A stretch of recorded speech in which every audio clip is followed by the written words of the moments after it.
पंजाब का नून लीग जलसे के लिए बहावलपुर के तारीखी क्रिकेट ग्राउंड को खोद दिया गया। घास खोदकर हेलीपैड बनाया गया।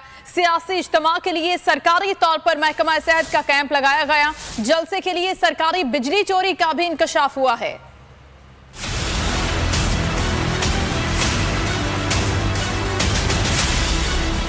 बहावलपुर में जलसा नून लीग का, खर्चा अवाम का, नुकसान पंजाब का। चिरागा करने के लिए सरकारी बिजली की चोरी, सफाई के लिए वेस्ट मैनेजमेंट कंपनी की गाड़ियां, टेंट कुर्सियां लाने के लिए पुलिस वैन्स, जलसे के इंतजामात के लिए सरकारी वसाइल का बेतरेक इस्तेमाल, नौजवानों के खेल कूद के मैदान को भी खोद डाला गया। नून लीग की ढिठाई, बेशर्मी, बेहयाई का खुलकर मुजाहिरा। बहावलपुर जलसे को कामयाब बनाने के लिए नून लीग ने सरकारी मशीनरी इंतजामात में झोंक दी। जलसा काम इंतजामात कमिश्नर और डिप्टी कमिश्नर के ज़ेरे निगरानी है। तारीखी क्रिकेट ग्राउंड को खोद कर वहाँ हेलीपैड बनाया गया है। सरकारी तौर पर महकमा सेहत से हेल्थ कैंप भी लगवाया गया है। मुख्तलिफ इदारों के मुलाजमीन की ड्यूटियाँ लगाने के साथ उनकी छुट्टियाँ मनसूख कर दी गयी।